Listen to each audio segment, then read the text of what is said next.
Monday, it's 2 all-time Christmas classics. Good grief. Good cheer. Charlie Brown is unhappy until he discovers the secret of the holiday spirit. Merry Christmas, Charlie Brown! Then, I must stop Christmas from coming. the Grinch plots to pinch Santa's big day and how the Grinch stole Christmas. Monday. Tonight, following Rudolph on CBS. Has he gone? Oh, let's put up the Stanley garage door opener. But it's our only night off. I can do it myself. It's a Stanley. Okay, we'll help. Santa won't have to wrestle with that door.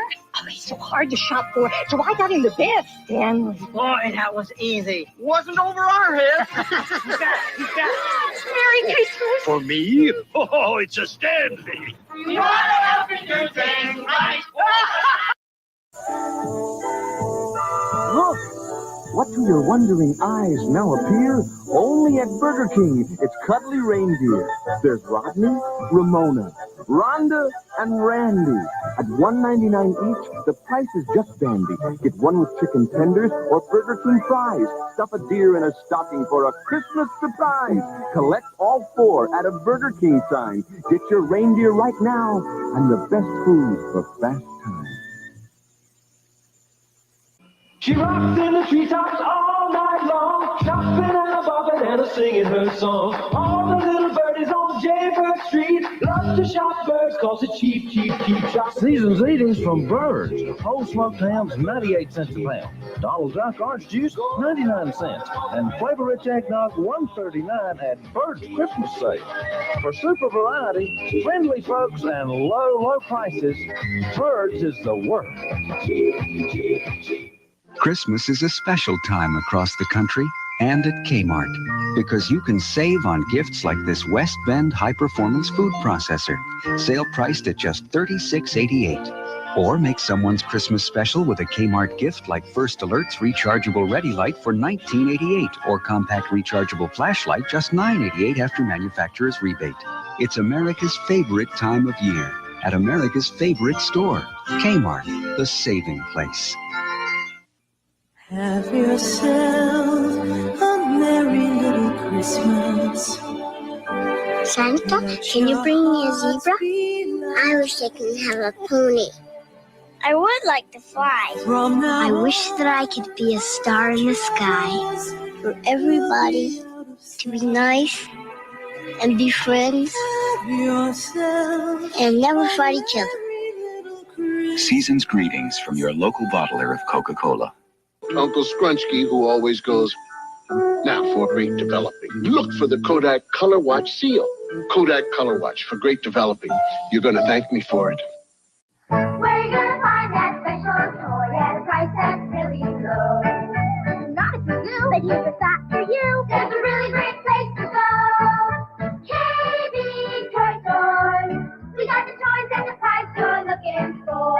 Get great savings now on the latest video game cartridges, train, road race, and doll accessories and other toys at our What Santa Forgot sale. KB Toy Store. We got the toys and the price you're looking for. If you could fast forward to the future, you'd see the new Black & Decker thermal carafe coffee maker serve hot, fresh coffee for up to 8 hours, ensuring a satisfying cup and a satisfied couple. So this holiday, give a present with a future from Black & Decker. Ho, ho, ho! Chuck E. Cheese here with Christmas presents. Now till Christmas at Chuck E. Cheese's, everybody ordering a large pizza who does this gets 20 game tokens free. Add a salad to that pizza and you get my new calendar with over $100 worth of coupons. 20 free tokens, just like this. This big cheese is all hot. Smile of Santa Claus at Chuck E. Cheese.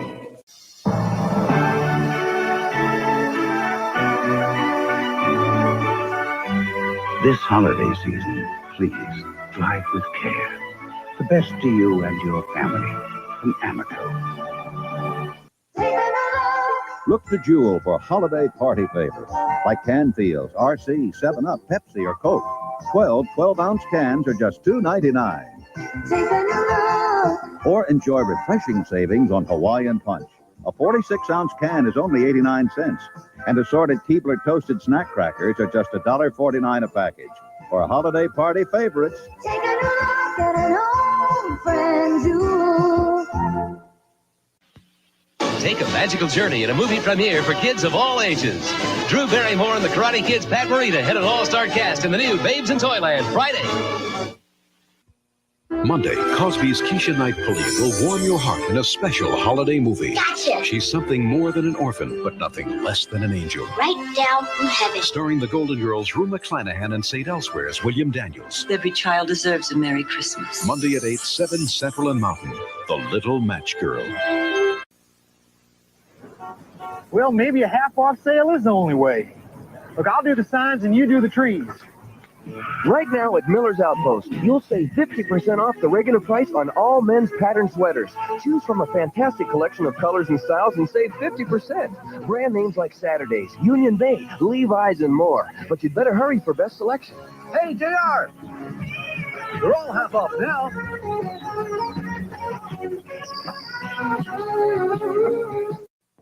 Imagine a world beneath the sea with an enchanted McDonald's of pure fantasy, where the Little Mermaid's friend Sebastian and Flounder the fish come to life to grant your holiday wish. Buy a $5 book of McDonald's gift certificates and get a free plush ornament, either Flounder or Sebastian. I always knew I'd be famous. From the all-new Disney animated feature, The Little Mermaid, now in theaters everywhere. So come to McDonald's, hurry along. Like a true fantasy, it's here then, score. Your holiday place, McDonald's. Woolworth has great gift ideas for you, like shirts, colorful cotton and cotton blend flannels for those cool days ahead, in rich plaids of brown, blues, or reds, as well as those popular checks. Full cut so they're comfortable even over a sweater or thermals, and priced now at $5 each. Or thermal underwear, 100% cotton in men's sizes small through extra large. They're made of a circular knit for both comfort and durability, and are now just $4 each. Make this a memorable Christmas with gifts from Woolworth. People always say it's the thought that counts. So JCPenney thought it would be nice if you could exchange any JCPenney gift at any one of our 1,400 stores without giving it a second thought. Smarter than ever, JCPenney.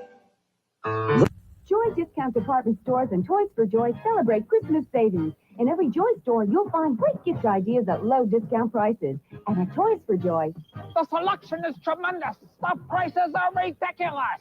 save on Duracell C or D 2-packs or 9-volt 1-packs, just $179. AA 4-packs are $279. And get up to $3 back from Duracell when you purchase 2 packs or more. Save on Duracell and more at all Joy and Toys for Joy locations.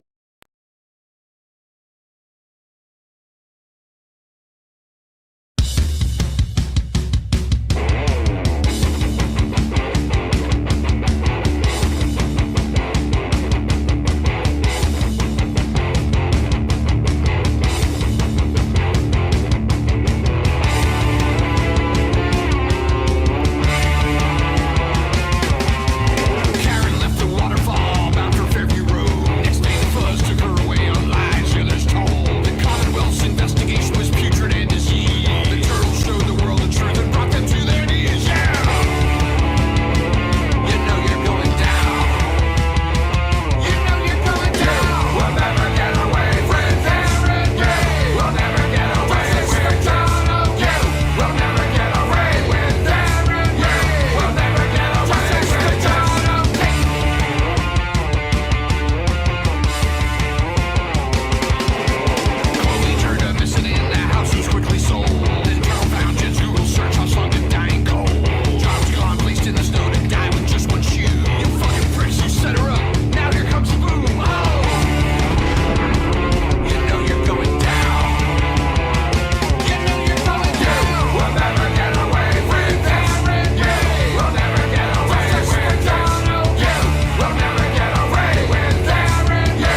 afternoon, my friends.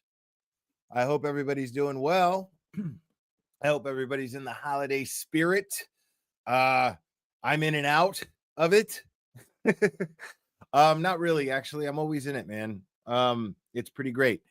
I love Christmas, dude. I just love it. It's absolutely fantastic. This will not be a very long stream today. I think what I'm gonna do, I'm just gonna go over some Plevin stuff. And I realize, and I want to thank you guys for being here. I'm just hanging out a little bit. I thank you guys who are local there in the Boston area and the Massachusetts area. I know you're watching your Pats take on Buffalo, and the Pats are up 7-0. I see, which is great. So I never thought in my life that I would ever root for the Patriots, but I'm not really that much of a sports fan, so it's not that big of a big deal.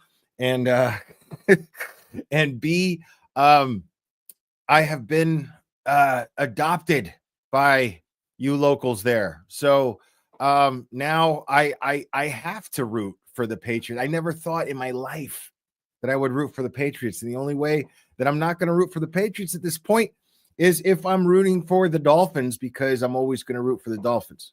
But yeah, man. So those of you who are taking time to watch, man, I really appreciate it.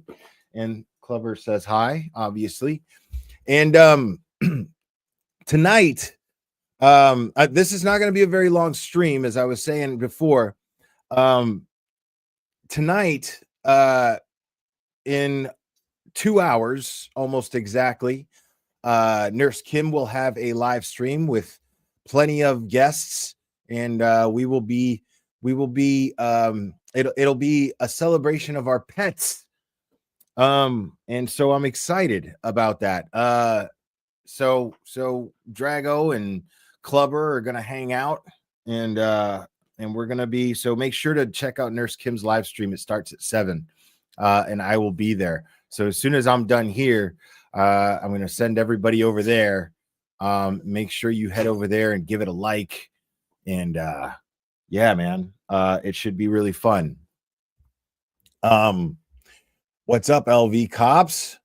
Steve, how's it going, buddy? So we should be and we should have a nice time. I'm really looking forward to that. Because I love showing off my pets. If you follow me on Instagram, you know this. Because I just can't stop taking pictures of my pets. And so yeah. All right, cool. So anyways, normally I go 3 hours, so I'm just gonna keep it down to just under 2. And so I'm not gonna open phone lines today. What we're gonna do is what I was gonna do. I was gonna go over another video, but that video is pretty long. And I didn't even realize that they did 5 of these.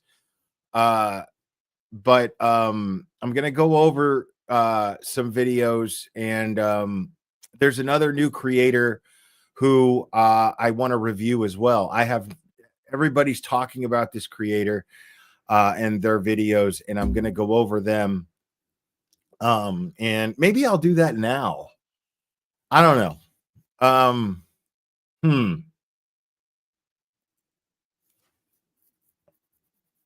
I don't know. I was gonna go over Plevin stuff, but I don't know.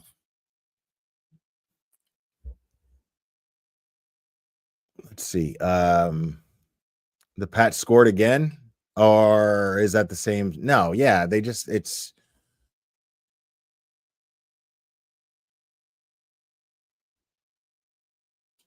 Buffalo just scored a touch. Okay, I'm not even paying attention to the fucking chat anymore because you guys are just gonna.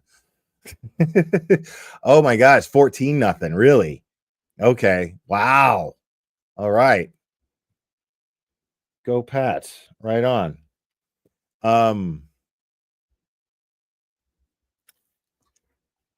Yeah. Let's do this. Let's do this real quick.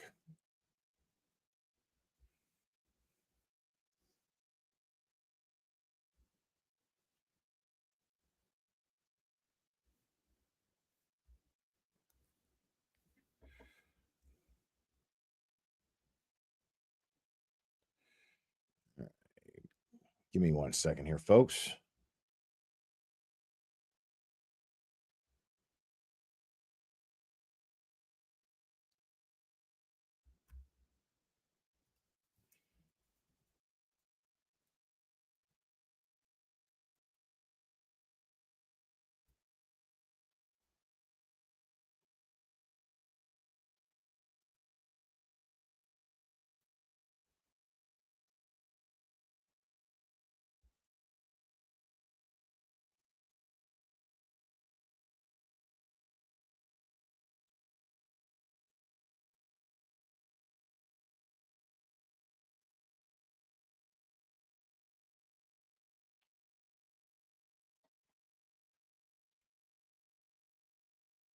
All right. So there's a poll put up in the chat. So let's see what you guys would rather do. Because again, just hanging out with you guys.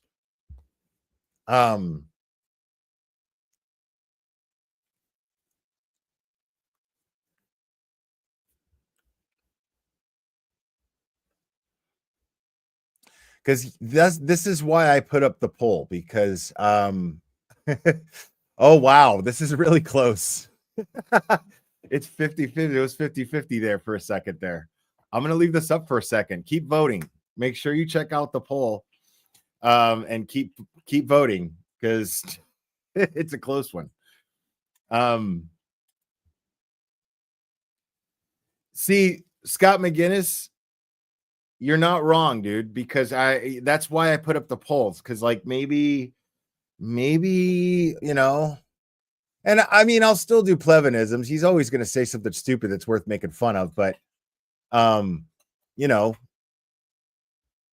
it is what it is. I mean, oh, here we go. I think we got a super dad. Super dad. I think we got a super dad. Super dad. Super dad. Super dad. Dad. Dad. Dad. Dad. Dad. I think we got a super dad. How dare you? Deborah Morgan, thank you so much. You wrong. You wrong. I'm hot. Me and my motherfucking trucker mouth are the funniest parts of Dexter. Oh yeah. I just caught all of that. Yeah, okay. I love, that's great. Excellent. I love it. Excellent. Deanna Corby, thank you so much for the super sticker. Appreciate it. Excellent troll account. I love it. I see you've been watching. Okay, so let's see where the poll is at. Wow. Yeah, this is close. 239 votes. And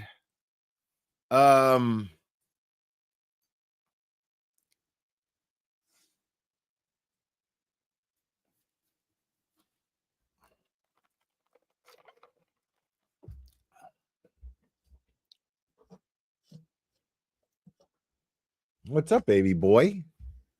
What's up? Dude, are you not getting enough attention? You're about to get like all the attention in the world. Well, you're gonna have to split the attention with Drago, but it is what it is. I love you, buddy. All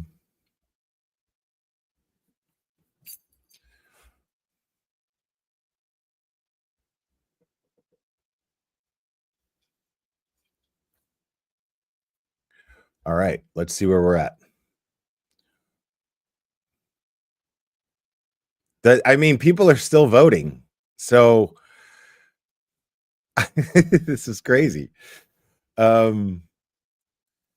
I mean, it's looking like it's a solid Dream Feed Media. People have been asking me to go over that stuff, and I want to and I haven't watched her videos yet, but people have been raving about it. And you guys know I like to react to things, and so I figured if everybody likes, if there's nothing but good reviews coming from people who I respect, I'm going to I'm going to review it, go over it, and hopefully promote them a little bit, because you know I like to support smaller channels if I can, especially the ones who most likely deserve to be bigger channels. Sub to Steve C, thank you. Remember, folks, if you need mental health help, always call the 988 hotline or chat line. There's always someone that can help. Thank you for posting that. I appreciate that, Sub to Steve C. Appreciate you. All right. It looks like it's gonna be Dream Feed. All right. Dream Feed it is. Let me find it here.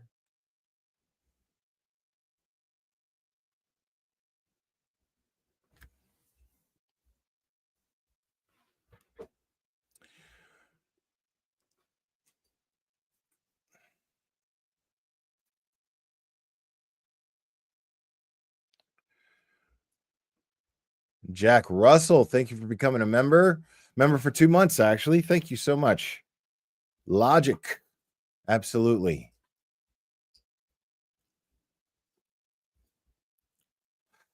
All right. Let's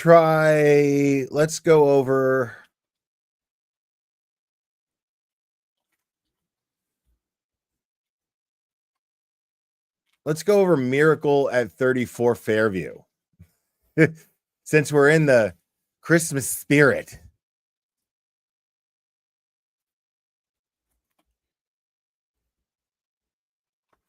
Oh my God, Ducker rated. Oh, I love it. And you win handle of the day.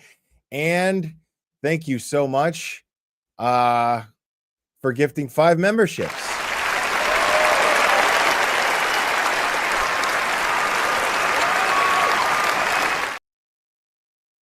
Fantastic. I love it. All right. So let's see what this Dream Feed Media is all about, folks, shall we? And what I'm going to do here. Now, each video that I go over, I want you to take a moment and stop what you're doing and click on the link I just dropped in the chat and give this video a like. And then make sure to subscribe. And I'm going to do that with each video that I drop. So make sure to give the video a like and make sure to subscribe to them.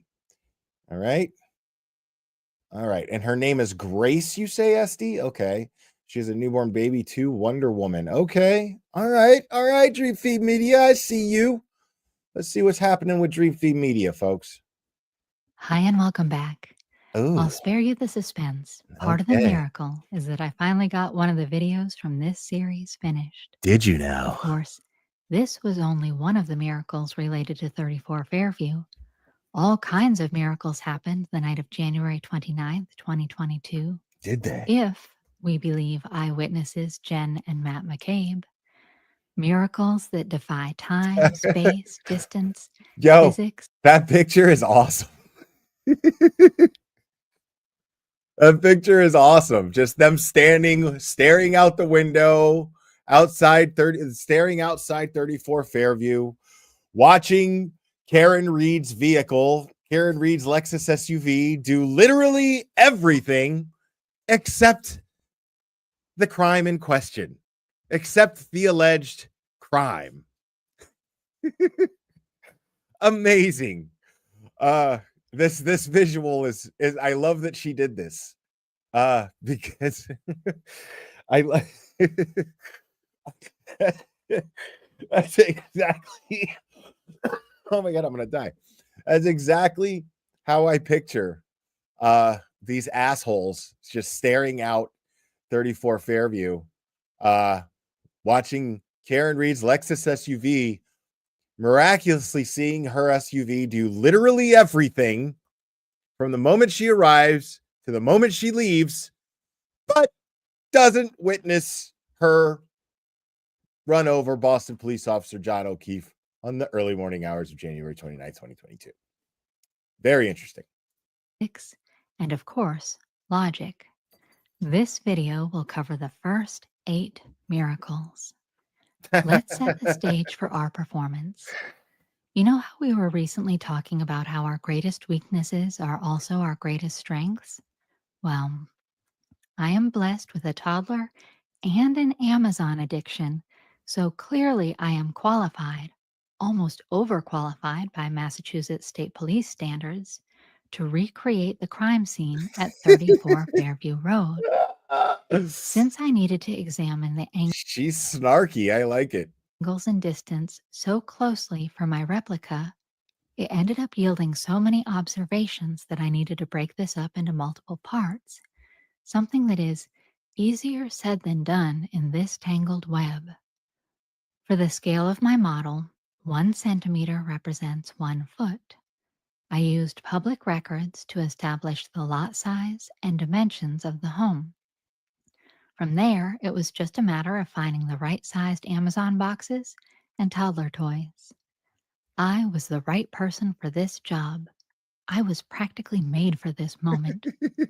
So what could Jen and Matt see? Short answer, not much if they were truly in the dining room and at the front door, and even less if they were in the living room.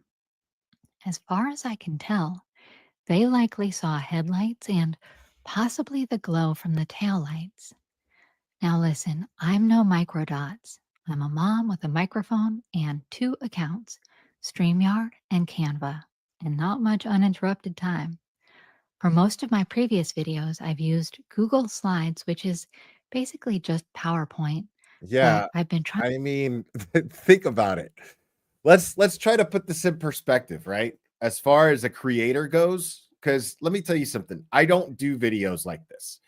The reason why I don't do videos like this is for one reason and one reason only. I'm fucking lazy. Like, period. these videos, what it takes to make these videos, it is so tedious and time consuming. Even if you're good at it, it is tedious and it is time consuming. Even if you know exactly what to do. I can't even begin to do this stuff because I don't even know how to work my own computer. Okay.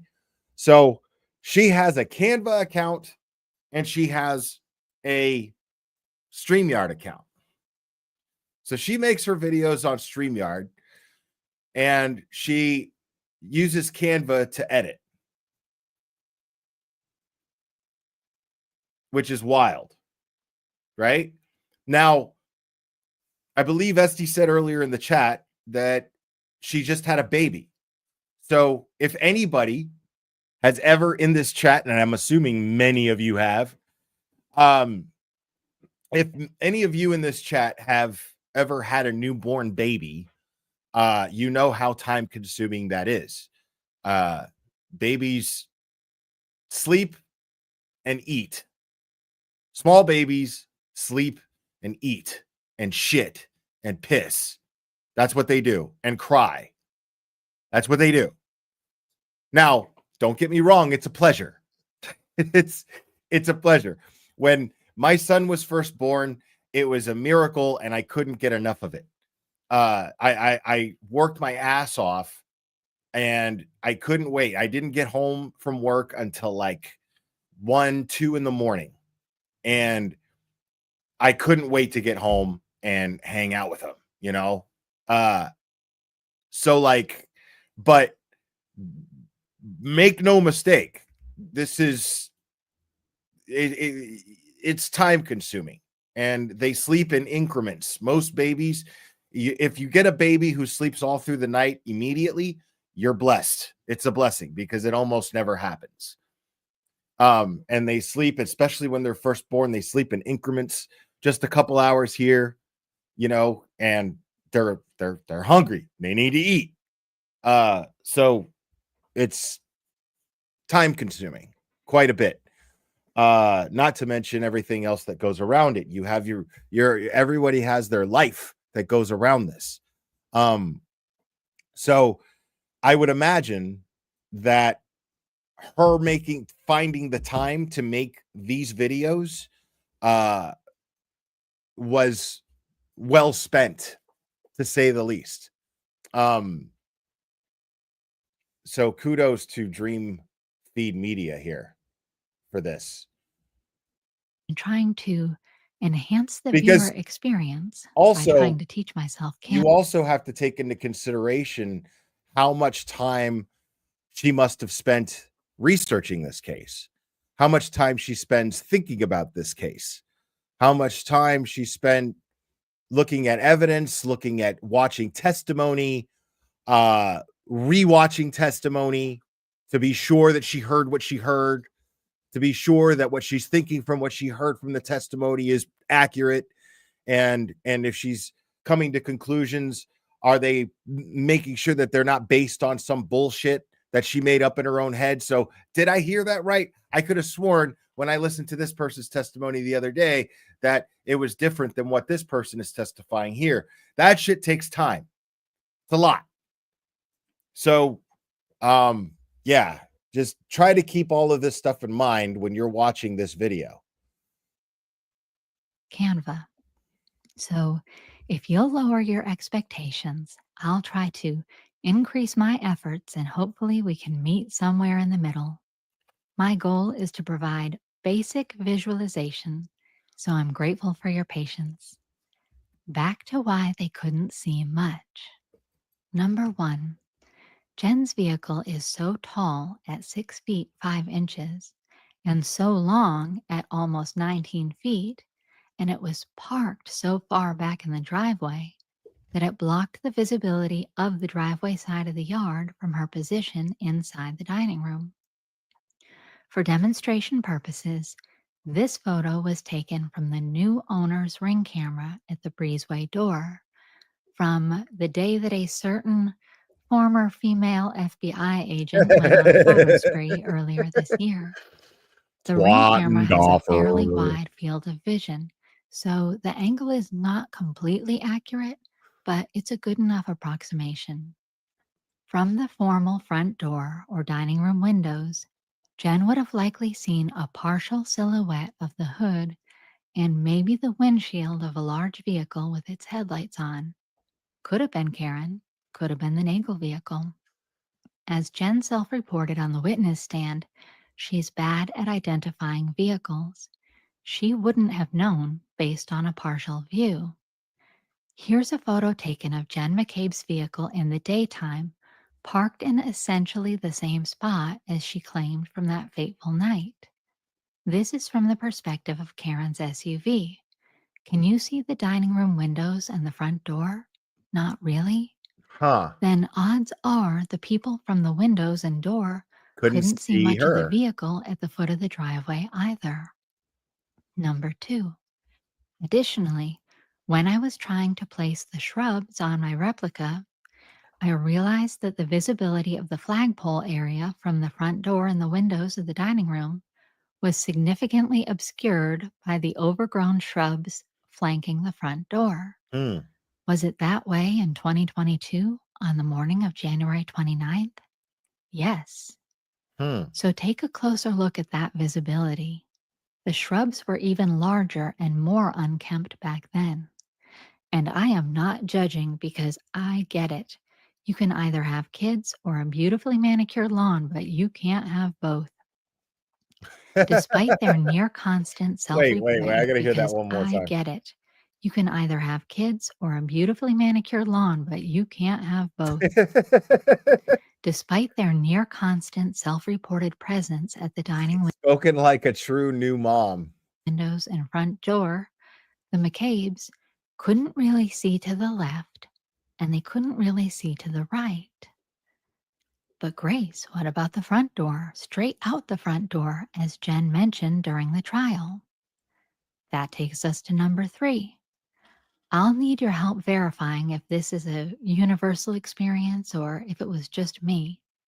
But I have a memory in the vault from my childhood. Back when I lived up there, we had a glass storm door just like 34 Fairview, and I would stand near it and eagerly wait for company to arrive for Thanksgiving or Christmas. And the warm air from inside, with all the people socializing, would collide against the cold air from outside, and it would fog up the glass. And then I'd get in trouble for drawing pictures in the condensation. It was kind of an annual holiday tradition. So I'm not convinced I that mean, it kind of is. It's almost like a rite of passage. Like if you've got one of those kind of doors and you stand out there waiting for company, then yeah, I remember that because I would look forward to family and friends that I really loved a lot coming over for holidays, Thanksgiving or Christmas, and or just whatever get-togethers would happen, and I would stand at the door, and if there was not a screen there but it was glass, I would draw because there would be between the heat being on and people being in there and the body heat from everyone, as well as the cold air coming against it, it would fog up the glass. And so you draw pictures and write words like enter older brother's name is gay on the window. Things of that nature.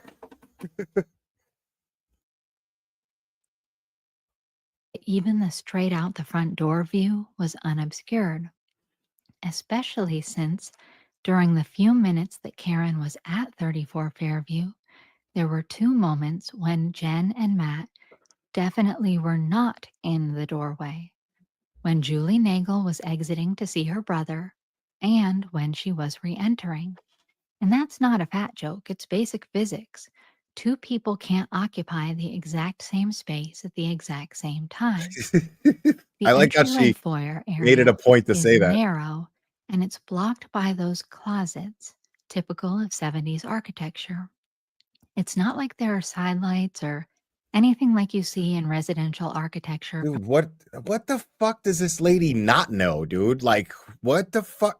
Okay, so now she knows about art. Okay, I mean, I'm not saying that sarcastically. I'm like, Jesus Christ! Like now she's talking about the architecture and what's common in 70s architecture. Like, I wouldn't fucking know that. From the 1980s and 1990s.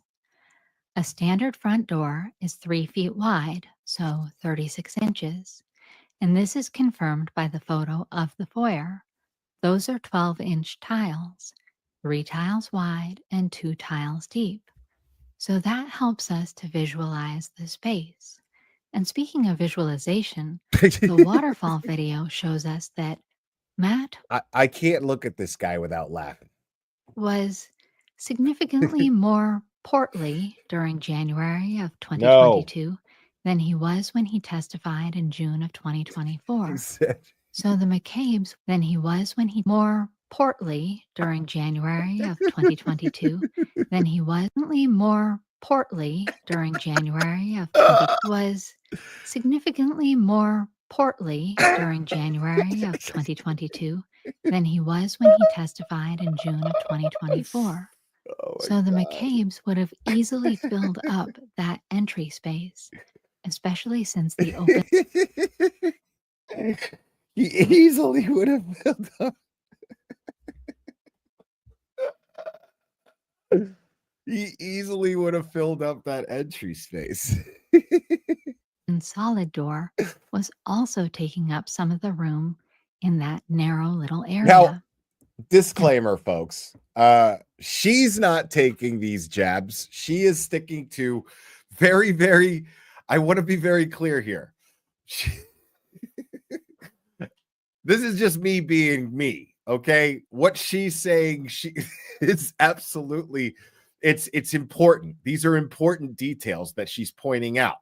Like they're facts, okay? And they're vital to understanding the point that she's trying to make. So make no mistake about that. I'm laughing because those facts are fucking funny to me. That's all. That's all. And while we're here, let's take a look at the sight lines. You absolutely couldn't be in what is labeled as the study, the dining room, or the living room and see out the front door. Unless you were at precisely the right angle, you couldn't be in the kitchen or dining room and see out the front door, and chances are, at night there would also be a glare from the interior lights. Even if you were sitting on the staircase, your view would be extremely narrow and limited because of those shrubs. In order to see the most, you'd need to be right up against the glass, fogging it up each time you exhaled. And all the front windows were partially obscured by the blinds and valances inside, so if you were standing, your view would be even more limited. Now, I have to comment on that because you don't really know if the blinds were open, what kind of blinds they were necessarily, except for what you could discern from pictures that were taken at the time. But again, we don't know if the blinds were open or shut at the time in question. So that is important to keep in mind. But at the same time, if it was the kind of party that I think it was, I mean, chances are at that kind of party, people are going to keep the blinds closed. I don't know. Chevy, what do you think about? Do you prefer the blind? You prefer the blinds closed, right? Yes! I like it. Okay, thank you. I'm glad that you like it that much for the blinds to be closed. Yes, I get it. Okay. So I would say it's pretty safe to assume that the blinds were probably closed.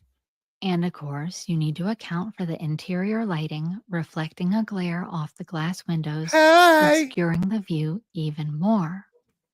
But while those are important observations, they open the door to some other strong theories.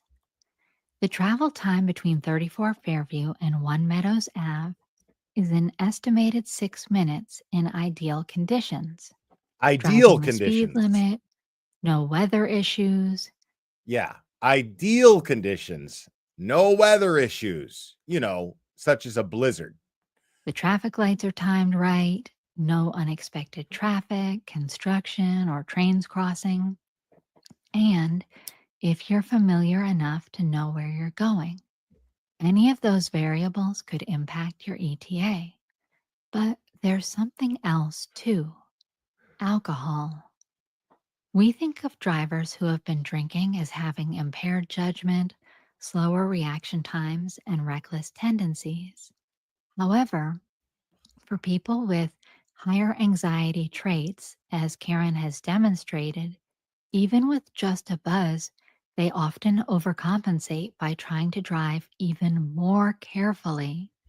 They sit up straighter, they open their eyes wider, they drive slower, they count the Mississippis at each stop sign. I love that she's pointing this out. Let's listen to that one more time. Just a buzz, they often, as Karen has demonstrated, even with just a buzz, they often overcompensate by trying to drive even more carefully. They sit up straighter, they open their eyes wider, they drive slower, they count the Mississippis at each stop sign. 1 Mississippi, 2 Mississippi, 3. Smart people do this. Karen Reed is a smart person.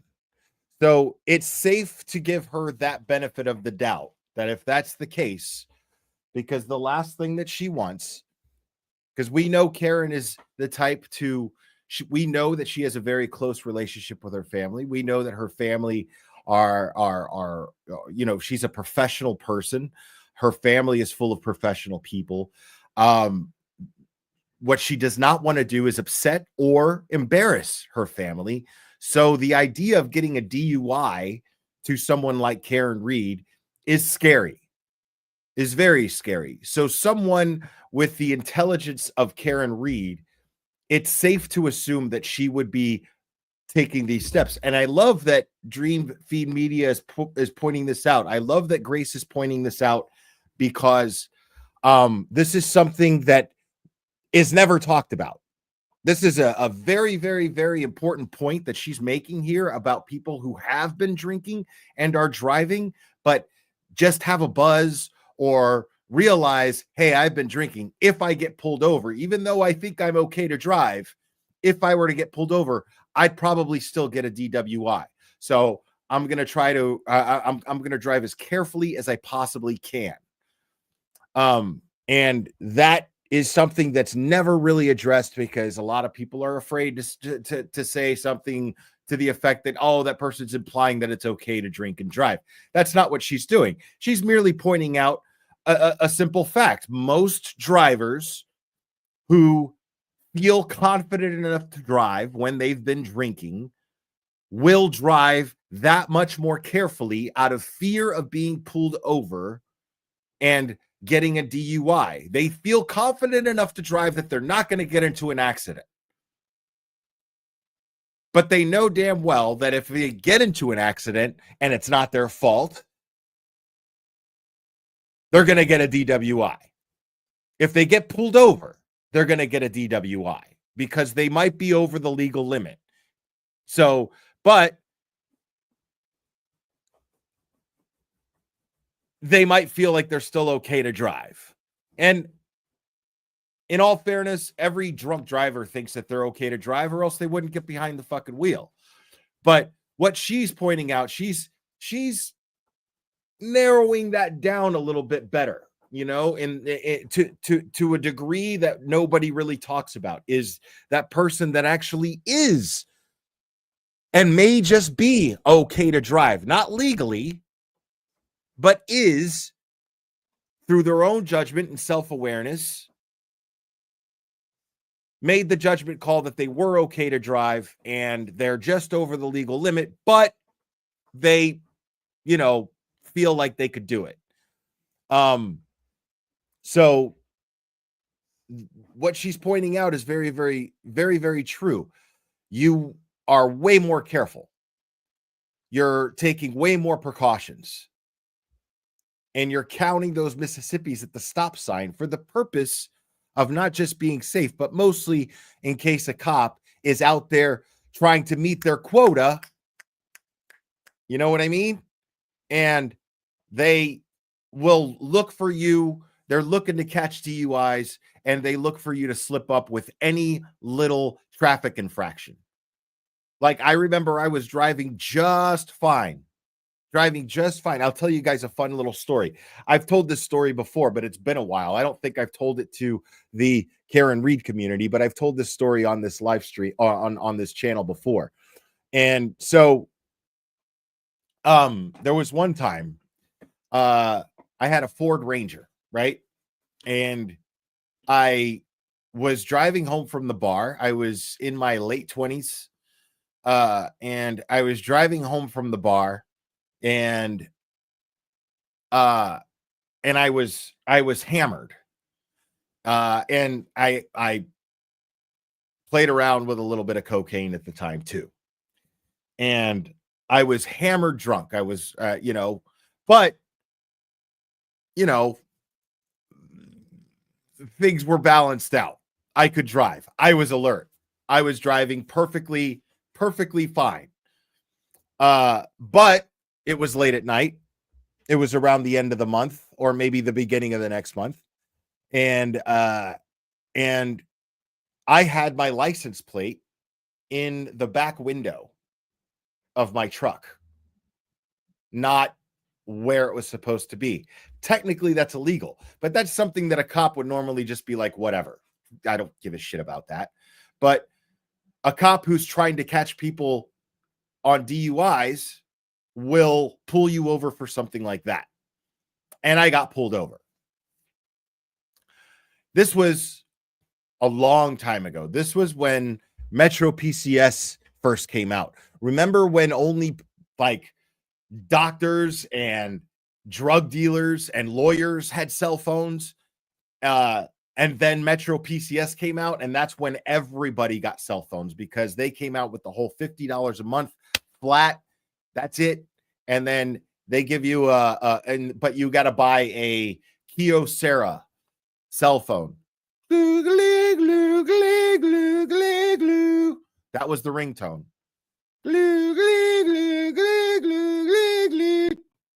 That was the ringtone. It had Pong, their own version of Pong on it. And I had one, right? Just gotten it. No. It was later than that. It was in the mid 2000s when that happened. The mid 2000s. In the phone bag optional, right? So Metro PCS had the Kyocera phone. Everybody had this phone. I got one, and I get pulled over. And cop says, blah, blah, blah. You know why I pulled you over? No, I have no idea why you pulled me over. Well, your license plate is in the wrong spot. You can't have your license plate in the window. It's got to be screwed into the license plate well on the bumper. And, and I said, okay. All right. And he's, of course, gets to the question, you had anything to drink tonight? Like an idiot. I say, oh, like 2 beers. That's the most common answer.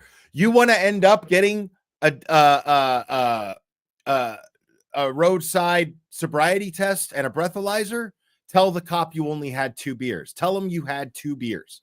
It's like script. So sure enough, I like an idiot. I say, oh, like 2 beers. And then he goes, yeah, I could smell it. I think you had a little bit more than 2 beers. And here's the funnest part about this story. Rewind a little bit to when the lights turn on, okay, behind me. And I go, oh, what the fuck? Yours truly, El Jefe de Verdad, yours truly had a gram of cocaine that he scored from the bar that night in his sock. And that gram of cocaine in his sock gets pulled out by El Jefe de Verdad and puts it in his mouth, and he swallows it. El Jefe de Verdad had real bad cotton mouth due to the cocaine and the drinking at the time. And the bag gets lodged right about here.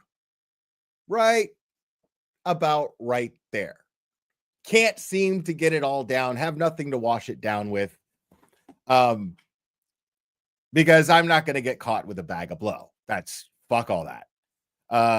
You get caught with a bag of blow, like that's automatic. Like at the time in Miami, it was 3 years. It was a 3-year minimum charge, like sentence for possession of cocaine. That's how serious they were taking it. Because it was that bad of a problem at the time. Everyone in Miami was doing cocaine. It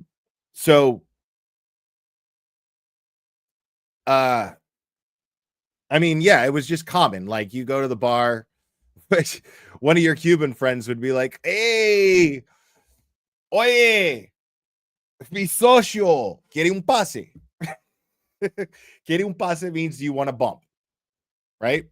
So this would happen quite often. This is just how the culture was in Miami, in the bar scenes in Miami, in the dingy bar scenes. This is just how it was.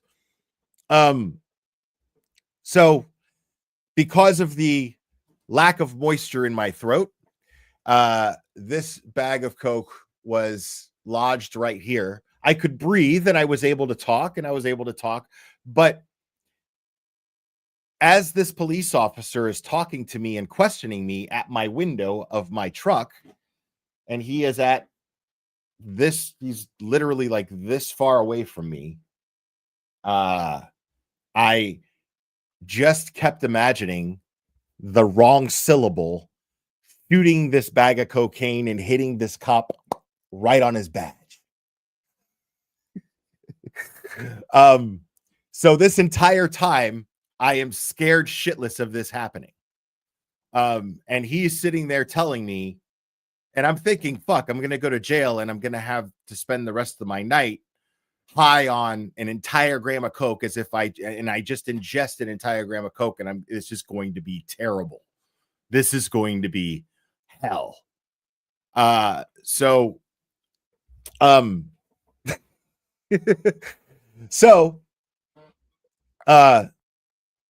he says, I think you've had more to drink than just 2 beers. He's like, well, why don't you be honest? And I was just like, yeah, I mean, yeah, I've had a little bit to drink tonight, but I'm fine. I assure you. And he's like, listen, he's like, I just ran your license. He's like, I just ran your license. Your license is suspended. Your tag's in the wrong place. You have no insurance. And you're and you're drunk. Give me one reason why I should not take you to jail tonight. And I go, I can't give you a reason, honestly, officer. Right, Christy. Right. That is exactly what's going on in my head. Fucked. Right? Give me one reason why I don't take you to jail tonight. And I said, I can't give you a reason. All I can do is beg you. Please don't. And he goes, don't fucking beg me. He's like, that's just going to piss me off. Don't fucking beg me. He's like, do you got a cell phone? He's like, because I don't feel like taking anybody to fucking jail tonight. I haven't had a great day, and I don't feel like taking anybody to jail tonight. You got a cell phone? You better have a cell phone. It's 4 a.m. You get somebody on your cell phone. I was like, thank God. Yes, I do have a cell phone. He was like, you can get somebody on your cell phone. Get somebody at 4 a.m. to come pick you up. Then I'm not going to take you to jail, because that's going to tell me that you're not the piece of shit that I think you are, and you actually have people that care about you and are willing to come help you. And B, I don't have to fucking take you to jail. So that's good enough for me. Somebody can come get you, then fine. And I'm going to park right there, and we're going to wait. And I called one friend, because I did not surround myself with good friends at the time. I thought they were good friends at the time, but I convinced myself that they were all very good friends at the time. And I knew that there was only one person that might, if they wake up, would come and get me. Because everyone else would look at their phone and go, oh, that's fucking Will. Fuck that. He's probably drunk. Fuck him. And go right back to sleep. And all of this was happening in my mind. Who do I call? Alf. Call Alf. Call my buddy Alf. He was the one guy out of our entire group of friends who really had his shit together. Always did. Like, the rest of us got our shit together later. Some of us even later than others. But he was the one that always had his shit together. He was the one, he lived in the gym. He taught kids how to swim for a living. He's just a good dude. Still is a good dude. Now he raises chickens. So I call up Alf. Alf picks up the phone, because Alf's the only one of my friends that would have been like, maybe Will's in trouble. It's 4 a.m. maybe he's in trouble. So he picked up. I explained the situation to him, and he's like, yeah, dude, but my I mean, yeah, I'll come get you and everything, man, but my tail light, is that cop gonna? I was like, this cop don't give a fuck about your tail light, dude. Just get your ass over here, please. And so he came over, picked me up. Cop waited while I left my truck in the parking lot of a quick stop. And yeah, Alf came, saved the day. But moral of the story, I was driving carefully. I was okay to drive, not legally, by any means, legally. Literally by any means was I not okay to drive legally, but my shit here was together enough to drive. So I get it. I drove extra careful because A, I had cocaine on me, and B, I didn't want to get a DUI. But I didn't think about the tag.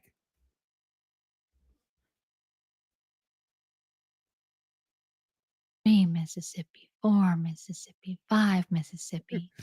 And they check the rearview mirror a bajillion times. Oh, that's a great question. What happened to the bag of Coke? What do you think happened to the bag of Coke? I coughed it right back up. I went home and I fucking did a bunch of lines. What do you think I did? For the old red and blues, absolutely convinced that they're going to definitely get pulled over. No, I got to do it. Over 11 years. I didn't swallow it. It never went down. That way. Hyper alert. Number 4. This is why I believe it took Karen 8 or even 10 minutes to return from 34 Fairview. Less familiarity with the... Listen, man, that shit was $40, bro. I wasn't about to fucking... I couldn't even afford car insurance. I was that much of a piece of shit. Roads and hyper... Of course I was going to do that bag. Vigilance. Even Ryan Nagel testified to indicators of heightened precaution. Karen had her foot on the brake while parked in front of 34 Fairview, and he saw her hands on the steering wheel at 10 and 2. Caution was a reflex for her. If Karen connected with John's Wi-Fi at 12:36, she was probably in his driveway waiting for the garage door to go up a couple minutes earlier. This is supported by the call logs. We know she absolutely could not travel from 34 Fairview to 1. I wish I could say it was legal-minded friends, Karen Cole. I wish I could say it was a wake-up call. It was not. It was not. Again, if you guys don't know, like, my drastic change didn't come till much later. Okay? That wake-up call came way later, which I've always been very candid about. I've told this story a million times, but that at the time I had an unswayed sense of entitlement, and I felt all it did was empower me. All it did was make me go, ha! Got away with it. That's all it did. I'm not proud of it, but that was my attitude at the time. It was a shitty attitude, and it was stupid, and it led towards worse decisions in worse situations. On Meadows in under 3 minutes. If Karen was comfortable with calling while driving, wouldn't she start calling from the Alberts and continue all the way home? Why wait until 2 minutes before connecting with the Wi-Fi? I think she waited until she had literally arrived back in the safety of the driveway. Wait. If Karen was comfortable with calling while driving, wouldn't she start calling from the Alberts and continue all the way home? Why wait until 2 minutes before connecting with the Wi-Fi? I think she waited until she had literally arrived back in the safety of the driveway. Karen That's a great point. Back to back. That's a great theory, that she waited until she was, again, she didn't want to be pulled over being on her phone. And it lines up with what she said on one of her interviews, which was that she looked for a U2 song and picked her U2 song, got ready for her drive, and drove.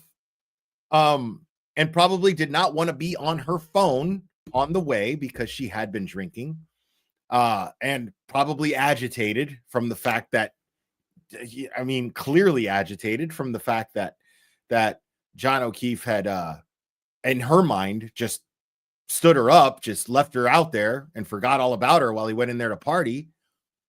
So, yeah,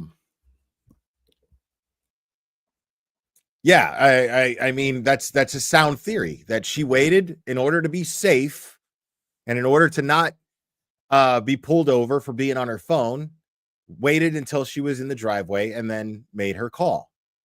Now, if there was hands-free, then I don't know, but calling John at 12:33:35, placing 11 calls between arrival and entering the house at 12:41. That's the voicemail, which has the beeping of the door to the garage and the clicking of the high heels. So during those 7 minutes, she's calling. She's carefully pulling that big SUV into the garage. And John has those single bay garage doors, which can be so tricky. It's embarrassing how many attempts it takes me to park in the garage, even 11 years sober. And perhaps Karen is staying in the car, in the garage, for the sake of leaving those ugly voicemails. Because it's now that's also interesting too, folks. Now, she just pointed out that she's 11 years sober, which tells me that she's in recovery if she's counting the years. She's counting how long she's been sober and calls it sober. That tells me that she's in recovery. And if she's in recovery, that also tells me that 11 years ago, she was wild. That's fair, right? And somebody who was wild has got some street knowledge, has got some knowledge of somebody who thinks like someone who's trying to get away from get away with shit and not get busted by the cops. Someone who is knowledgeable, someone who has gained knowledge through experience of trying to avoid being busted for their bad habits. Microdots, what's up, buddy? This is Dream Feed Media. People have been talking about this person, so I wanted to check this out. So I'm reacting to it. And she's pretty thorough, man. She even made a reference to you earlier, by the way, dude. Earlier in the video, she was like, I'm no Microdots, but she's holding her own, man. Like, she's doing a lot better with this video than I've seen a lot of people do. Like, I would put her right up there with you as far as detail in these videos. It's clear that both John and Karen prioritized trying not to argue in front of the kids, even if they weren't always successful. Working backwards, 12:33 minus 8 to 10 minutes is 12:23 to 12:25. But again, Grace, how can that be? That takes us to number 5. Time passes slowly when you're waiting for someone, especially when you're anxious that you've been ditched again, that you're the afterthought again. When you're in your head like that, seconds feel like minutes and minutes feel like hours. So it's reasonable that Karen felt like she waited 10 minutes for John. It's also reasonable that the actual time. And I like how she's wording that. She's not saying that's what happened, and she's not even saying she thinks that's what happened. She's saying it's reasonable to think so. Those words are carefully chosen. Heed them, because she's saying she's saying is that it's reasonable to think that those 10 minutes, when she said it was 10 minutes, it's reasonable to think that that's what it felt like, considering she'd been drinking, considering she was upset. You know, I mean, makes sense. Time was much shorter. And because Jen and Matt were anxiously clamoring at the door and windows awaiting John's arrival, time passed slowly for them too. So their perception of time inadvertently corroborated Karen's perception. And if anyone had bothered to interview Julie Nagel that year. Now, yeah, great point. I just dropped the link in chat. Make sure, guys, stop what you're doing right now. If you haven't done it earlier, click on the link I just dropped. Give this stream give this video that I'm going over right now a like. Make sure to subscribe to Dream Feed Media. Make sure to do that. Here, she would have likely given the same estimate. Oh, she stole a little page out of microdots, I see. Because her perception of time was probably similar. Standing in the discomfort of bitter cold can also feel like an eternity. These conditions influence our sense of time passing. They absolutely do. So Jen called John at 12:29, a call that lasted 8 seconds. But Jen didn't start the barrage of calling and texting until the coast was clear and Karen was long gone. However, and this is critically important. No, yeah, of by course. 12:31. Yeah, no, she's definitely a Microdots fan. She's great. Jen McCabe was already being deceptive. Number 6. Pull up behind me. Wait, I want to is hear that point physically one more time. Impossible. Sorry. Jen, this is critically, and Karen start the barrage 9, a call that lasted 8 seconds. But Jen didn't start the barrage of calling and texting until the coast was clear and Karen was long gone. However, and this is critically important, by 12:31, Jen McCabe was already being deceptive. Number 6. Pull up behind me was physically impossible. When I tried to recreate where everyone was parked, I could not get 3 cars deep in the driveway safely with any room to spare. Even bumper to bumper to bumper, the third vehicle was too close for comfort to the street. Let's look at the aerial view of the driveway. The length of the driveway is approximately 50 feet, but nobody parks right up against the garage door or bumper to bumper, because then how would the person in the passenger side get over to the house? Right. Matron Nicole Albert testified that they had 4 vehicles. Wow, this is wild, dude. Oh, here we go. I think we got a super dad. Super dad. I think we got a super dad. Super dad. Super dad. Super dad. Dad, dad, dad, dad, dad. I think we got a super dad. How dare you? Sarah D, thank you. I'll have 6 years sober on Christmas Eve. Wow, right on. And work with addicts. This video is great. Also, we just learned the legal ways to be wild. Very true. And congrats on your 6 years of sobriety.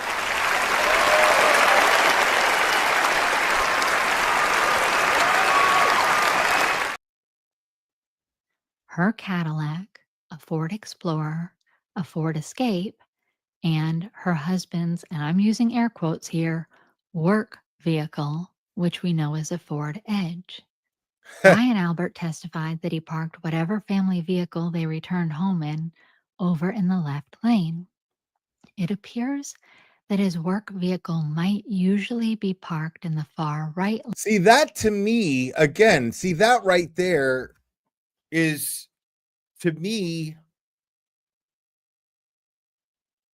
unless I'm missing a detail, but to me, that is more indicative to Matt McCabe helping with the disposal of John O'Keefe's remains on the lawn than Colin Albert having a Ford Edge and being there later on. If there was already a Ford Edge in the driveway for the party, and then later on it's parked in front of the house, I mean, wouldn't it make sense it would be the same Ford Edge instead of a different Ford Edge? Wouldn't that make more sense? Wouldn't that be more likely the case? Is all I'm saying. I'm not saying again, people, like, when we're trying to narrow down who did what, right? What do investigators normally do when they're trying to narrow down who did what? They do it by eliminating suspects so that they can narrow down.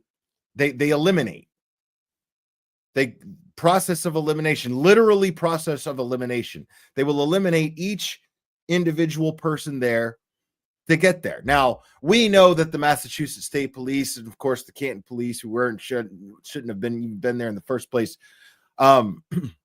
Right. That's what I was thinking, Sleuthy Goosey. If I'm missing the color, then that's probably because I don't know if Matt McCabe's Ford Edge is a different color than whatever color Lucky Loughran said. I'm forgetting the color, if he even added a color detail. So if the color is different, then that would make sense as far as Colin Albert and the theory of Colin Albert's Ford Edge being there. But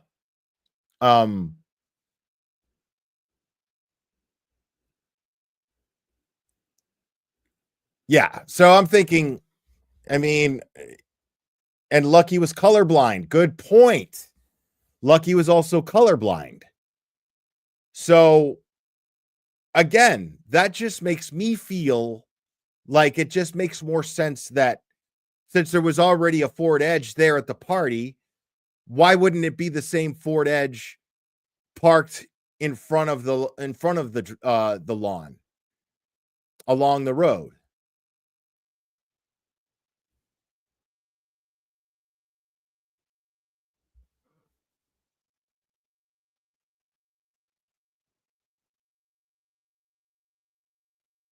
Yes, but Lucky didn't say it was light color. But Lucky's colorblind. He said it was tan, but sure, I get that, Microdots. I get that. What I'm saying is, okay, so what color is Matt McCabe's vehicle? And what color did Lucky say that? Did he say light or dark? Oh, does she explain it later on? And if she does explain it later on, then that's good. That validates my thinking, because I'm like, that means that, all right, we're on the same page. Okay. So Lucky said it was a light color. Okay, no, Lucky said it was a dark color. Okay, if you guys don't know, don't fucking say anything, please. Only people who actually know, please put it in the chat. Don't just throw shit out there. Okay, most of you are saying light colored.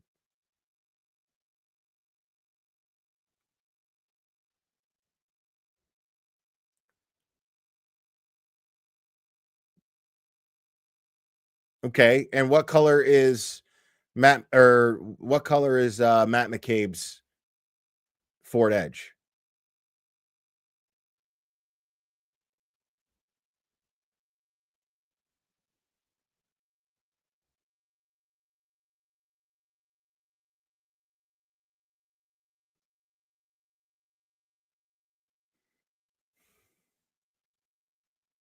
She just said Matt McCabe had a Ford Edge. His work truck, his work vehicle is a Ford Edge. She just said that. So don't tell me Matt McCabe doesn't have a Ford Edge. Everybody's saying Matt McCabe does not have a Ford Edge. Brian Albert has a dark Ford Edge, you're saying. And Albert's was green. Was it a dark green? Light green?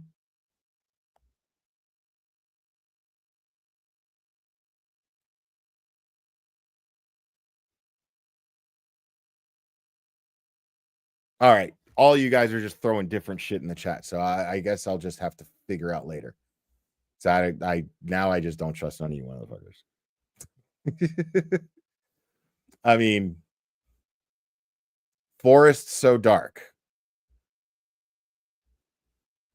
But I know I distinctly just heard her say that Matt McCabe's work truck, which Jen McCabe testified, according to her right here, Jen McCabe testified that it was a dark, that Matt McCabe's Ford work truck is a Ford Edge. That's what she said.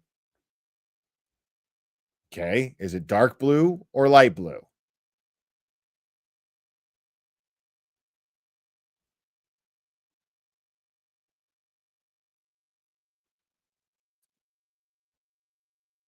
Dude, I know I didn't misunderstand what she said. Which we know is a husband, a Ford Explorer, a Ford Escape, and her husband's, and I'm using air quotes here, that I'd get over to the house. Matron Nicole Albert. Okay, Nicole Albert. I did misunderstand. I thought she said Jen McCabe. I thought she was talking about Jen McCabe. She's talking about Nicole Albert. So Brian Albert's Ford Edge. Thank you. Got it. Testified that they had 4 vehicles. Her Cadillac, a Ford Explorer, a Ford Escape, and her husband's, and I'm using air quotes here, work vehicle, which we know is a Ford Edge. Brian Albert testified that he parked whatever family vehicle they returned home in over in the left lane. It appears that his work vehicle might usually be parked in the far right lane, what I refer to as the bonus. Jesus Christ. Are people still with the swinger narrative? Like, I'm just gonna go ahead and say it, dude. You know, since I've been so spicy lately, I'm just gonna go ahead and say it. And I think I even said this months ago. The whole swinger thing is just fucking stupid and it's irrelevant. It has nothing to do with anything.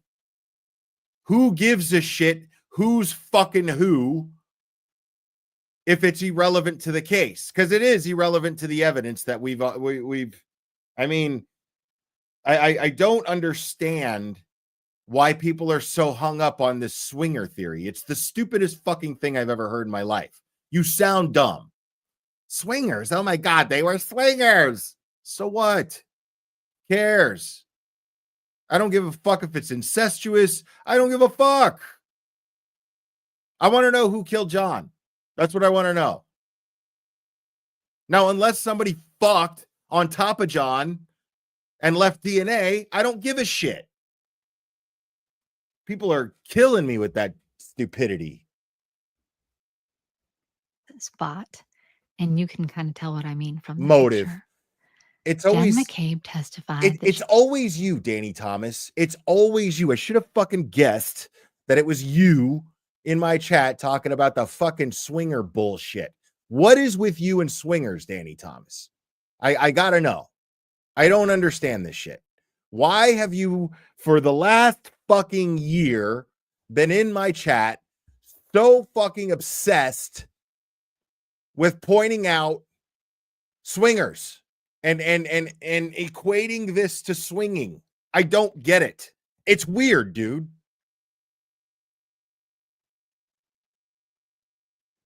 It's weird. Like, Danny the swinger club self-promotion. I'm just saying, it's so fucking no, Danny Thomas is all right. He's been here for a long time. It's just annoying that he keeps bringing up swingers, dude. That's all. Like, I'm not trying to fucking relax. I'm not trying to fucking kick him out. Jesus, y'all are fucking brutal. Danny's been here for a long time. He's cool. He's just obsessed with the whole fucking the McAlbert swing fucking circle that may or may not exist, which probably doesn't. That she was in the middle lane, and this appears to be her usual spot. We all tend to be creatures of habit, whether or not we're willing to fess up to it on the witness stand. She's a decorated swinger. The length of Jen's Yukon Denali is 225 inches, almost 19 feet. Place that behind any of the residential Albert's vehicles. It doesn't really matter which one, because by the time you add 2 feet between the garage door and car 1, and 2 feet between car 1 and Jen's Denali, 40 feet is taken up. How much space? Some swinger groups are brutal. Really? Really? You got brutal swinger group stories, do you? Like, really? Is there like a brutal A brutal swinger. What's a brutal swinger group? Like, what does that mean? That they murder people? What? That's their thing. That's their thing. They do a bunch of blow and then they lure cops over to their house and fucking murder them. That's it's brutal, man. Those some swinger groups, man. They're fucking brutal, man. Swingers are crafty. Listen to you people. Shit is killing me, dude. One of these days, dude, I'm just gonna do a whole swinger stream, dude. That's what I'm gonna do. I'm gonna dedicate a whole goddamn stream to exploring the possibility of that group of people being swingers and it having anything to fucking do with 34 Fairview Road on January 29th, 2022. I'm gonna do a whole goddamn thing on it. Just to fucking lay it to rest and to have like tons of laughs. Like mostly just to have tons of laughs. But I'm going to fucking do it because you people are killing me with this shit. You've been killing me with this shit. Swingers, dude. It's the big swinger caper. That was so stupid. The big swinger caper.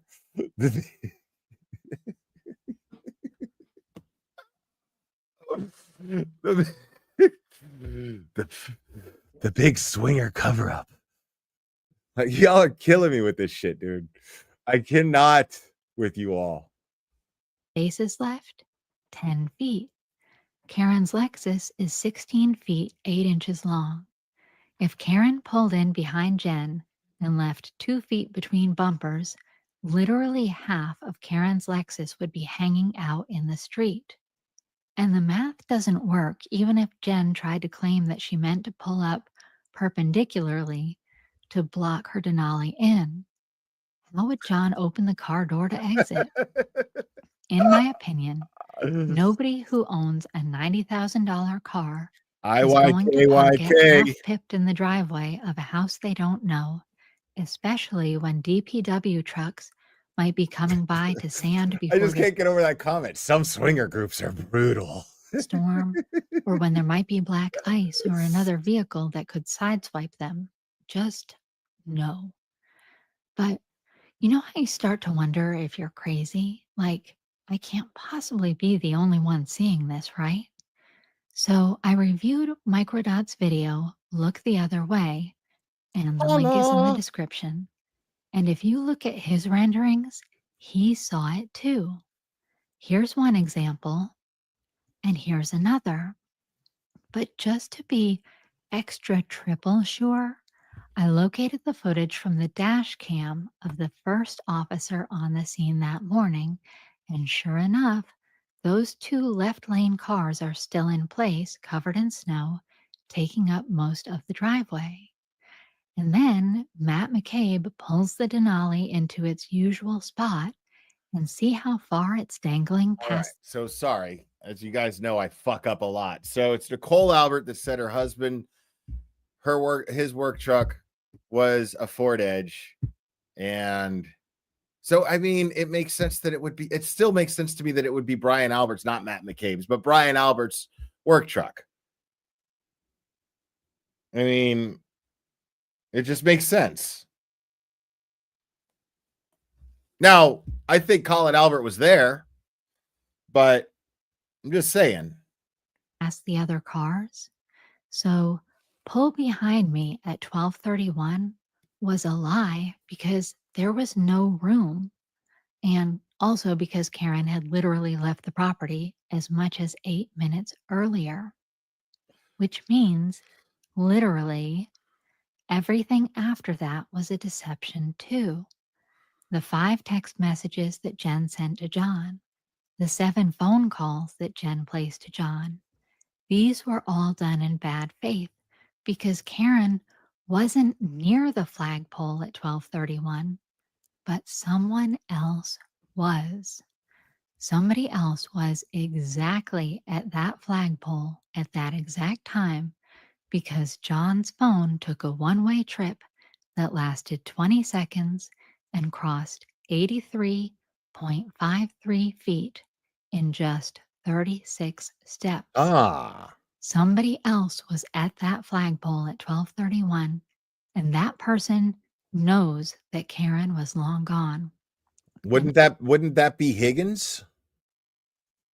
I don't think it was. Well, no, Higgins said he was parked in front of the mailbox. He said his Jeep, if I remember his testimony correctly, his Jeep was parked in front of the mailbox and he had a plow attached to the front of it.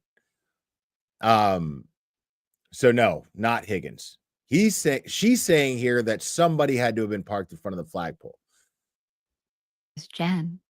I have a strong suspicion of who it was. And again, I may be able to prove it. And Higgins is a liar. Good point. And finally, this may because, you know, he's actually not Higgins. He's Kevin from South Boston. Seem obvious, but Karen did not pass the library between 12:37 a.m. and 12:39 a.m. The missing library footage was either a timestamp problem or a complete red herring based on the Commonwealth's initial faulty timeline. The Commonwealth has already shown us that they're willing and able to manipulate video footage by changing timestamps and chopping out time and flipping things around to make them inverted. So Karen's vehicle appearing on the library camera would sink their case. That's an excellent point, Microdots. An excellent point. So Microdots here is saying, but we don't know if Higgins is lying because Nagels didn't see it. We know Higgins is a fucking liar and has no game, as somebody pointed in the chat as well. We know he's a fucking liar. We know that for a fact. But we also know Julie Nagel's a fucking liar too. The only person with any credibility as far as their statement goes that makes any sense at all is Ryan Nagel.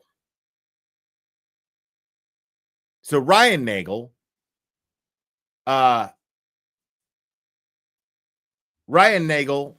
says there was no vehicle, there was no Jeep there. Nobody saw a Jeep there.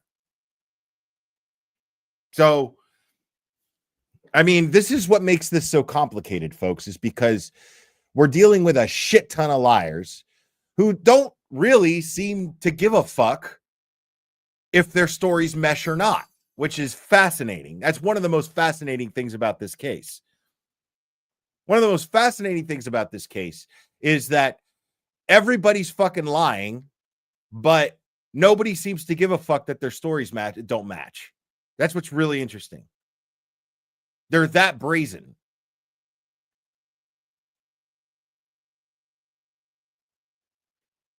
And I feel like this is conscious of all of them. I feel like this is a conscious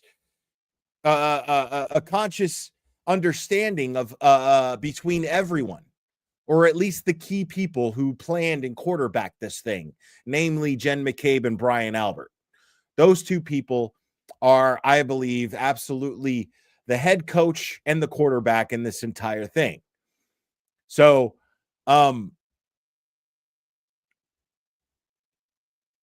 if that is the case, especially Brian Albert being Brian Albert and the way he is, especially the kind of guy that I consider him to be based on the text message exchange that was that Matt McCabe was confronted with during trial.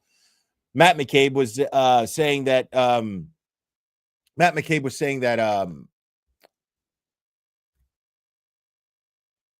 sorry, I just got distracted. What's up, Mazza? Good to see you, buddy.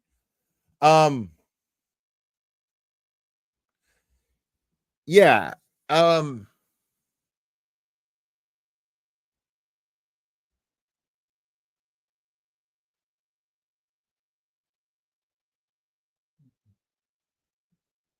No, I think, yeah, I don't know about that.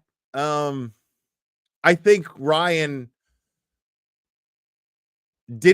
he comes off as somebody who just doesn't want to be part of the whole goddamn thing.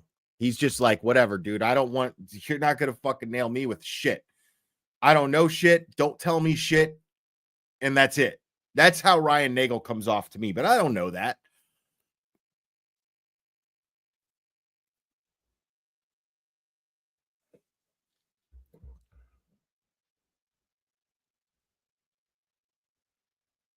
But yeah, the text exchange that they confronted Matt McCabe about, the kind of guy that Brian Albert comes off as to me. Brian Albert comes off as to me when in that text exchange when they were when he didn't say a word, everybody else was talking, and then someone said to Matt McCabe, "Just tell him the guy wasn't in the house," meaning John O'Keefe. And Brian Albert's only word in that entire exchange was exactly in response to that. Exactly. So he's going to say as little as possible. And he's going to text as little as possible because those create receipts. Those are receipts. Anything in writing is receipts.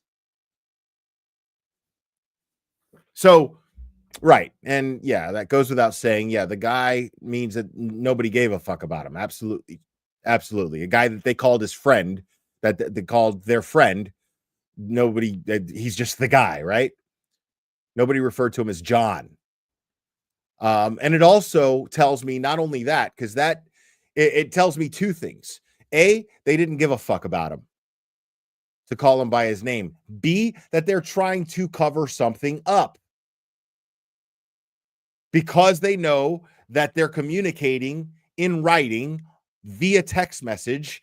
As long as they don't say anybody's name, the less they say, there's less to incriminate themselves and each other. So by saying the guy,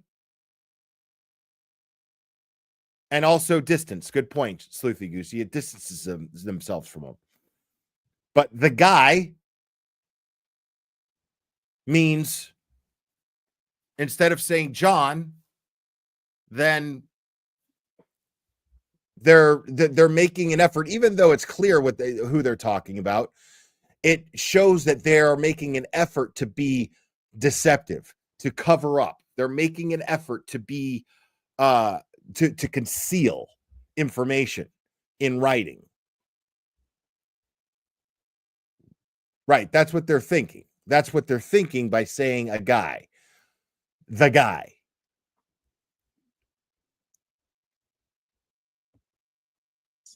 They could not let that SUV be shown on. That's not what gaslighting means. Gaslighting means to make someone think that they're crazy. Gaslighting is a form of abuse, typically amongst domestic violence perpetrators, to make someone think that they're crazy. It's not the same thing what you're talking about. That has nothing to do with separating themselves from the victim. On film. So they, lost 2 minutes and changed the times of critical events to reflect the timeline based on star witness Jen's timestamps. Proctor might not have. Second most narcissist is the first.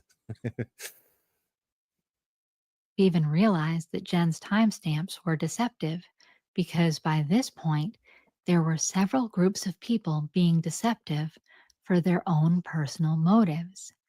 It's possible that they also misinterpreted Karen's 12:55 a.m. text of "I'm going home" as leaving Fairview and heading to One Meadows, when Karen had intended to convince John she was leaving One Meadows and heading to Mansfield.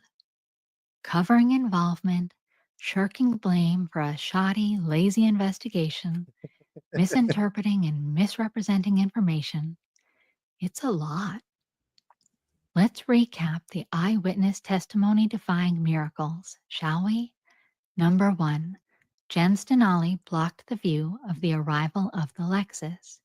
Number 2, the overgrown trees flanking the front door blocked the view of the flagpole side of the property. Number 3, the glass door was likely fogged up and reflecting a glare from indoor light sources. Number 4, Karen left much earlier than anyone has calculated. Number 5, Karen was not lying when she claimed that she waited 10 or 15 minutes for John. Her perception was influenced by the waiting, just like the expression, a watched pot never boils. Number 6, pull behind me was physically impossible. There was no space, and Karen had already left. Jen was already being dishonest at 12:31 a.m. Ah. Number See, 7. that's interesting. Physically impossible. There was no space, and Karen had already left. So if Karen had already been on her way back to Meadows Avenue, John's house, then why is she texting John, hey, pull up behind me? That makes no sense. The time doesn't match up. This is a great point. Already being dishonest at 12:31 a.m. Number 7. I think the last truths by the McAlberts were told at 12:21 a.m., which is when John entered the house, and I'm pretty sure that I can prove it in the next video. Number 8. The lost library footage is a red herring in some capacity. I believe the alibi math got crisscrossed between competing cover-ups. At this point, they're all just leaning into their incompetence. So, while it may seem unreasonable to think that, say, 20 people colluded and conspired, it's more reasonable to believe that 2 groups of 10 people colluded to deflect blame from their little group, a network of secret alliances. After seeing what D.A. Morrissey, Brian Tully, the fake victim, and others have been up to, are we really that surprised? They've demonstrated it's not only a possibility, it's a reality. If you found value in this video, please hit the like button so that the YouTube algorithm will promote this to a wider audience. I used to think that that was just something that content creators would say, but after some research, I've learned that it's true. I'll have more observations and miracles for you in the next part of the series, so please double check to make sure that you're subscribed so that you'll be the first to know when the next video drops. And until the next one, take care of yourself, take care of each other, and take care of our community. I love you. She loves us. We love you.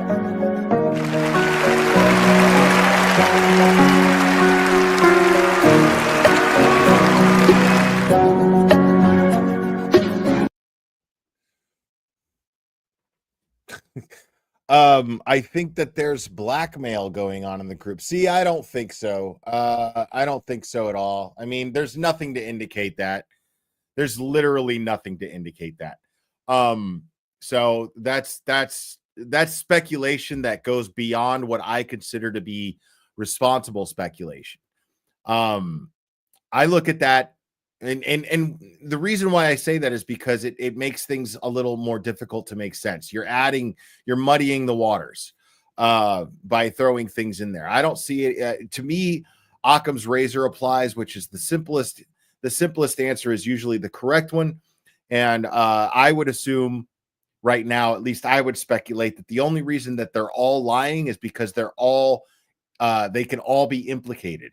They can all be implicated in at the very least the cover up, especially since they all lied on the stand, especially after the trial. Once the trial took place and they all testified under oath and fucking lied, now they're all protecting themselves. This is why when I hear the trolls say things like, oh, how stupid of a theory is it that all of these people, somebody would have cracked by now, blah, blah, blah. No, not if you're scared of going to jail.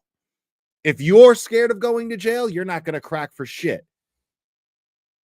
If this is all the evidence if you're looking at, if this is all the evidence that's made available, then I'm sticking to my guns if I'm one of them. And I'm going, you know what? I'm not saying shit because I don't want to be implicated. fully committed to the lie. Fully committed to the lie. Absolutely.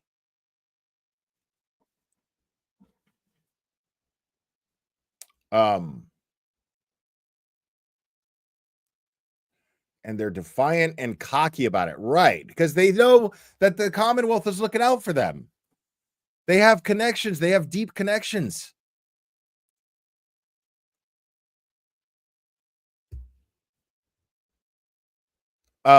We're not going to go over the next video. I'm going to continue to go I'm going to continue to cover Dream Feed Media because I really want to push her algorithm, as she put it.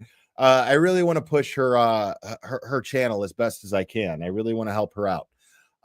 So again, make sure to like the video here that I'm dropping the link to here. Make sure to like it and make sure to subscribe.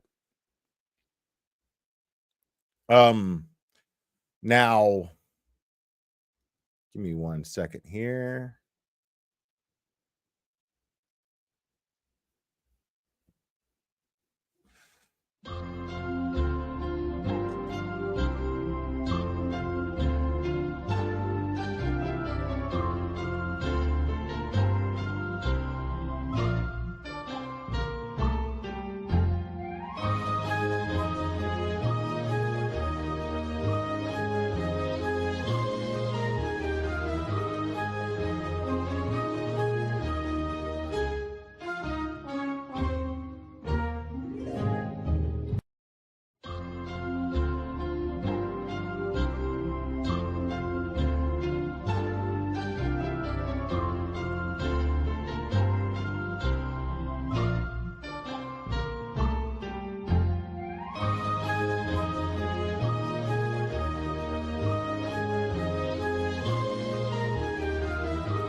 All right.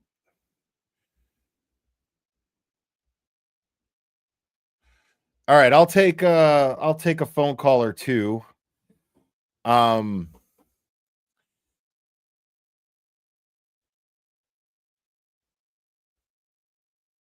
See here. Oh, here we go. Yeah. I think we got a super dad. Super dad. I think we got a super dad. Super dad. Super dad. Super dad. Dad. Dad. Dad. Dad. Dad. I think we got a super dad. How dare you? Ducker-rated. Thank you so much. Will, do you know the time of when the call started from Jen to John?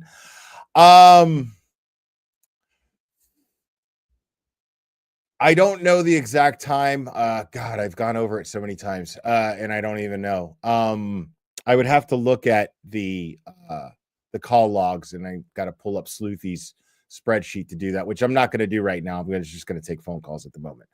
But I'm going to go over the next Dream Feed Media video, and we'll probably go over that 12:31 a.m. That's what I thought. I knew it was close to 12:30, but not after 12:30 much at all.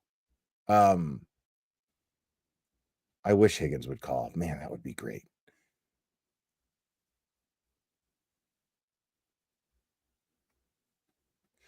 I mean, I could look it up, real quick. Let's see while I'm waiting for somebody to call in. 12:14 a.m.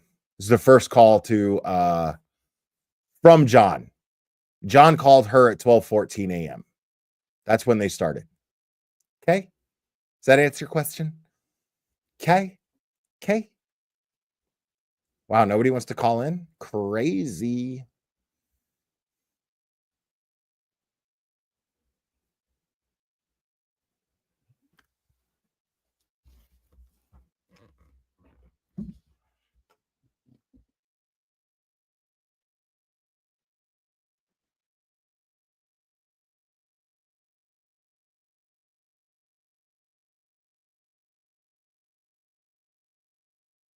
Yeah, she does have a very pleasant speaking voice. Most definitely.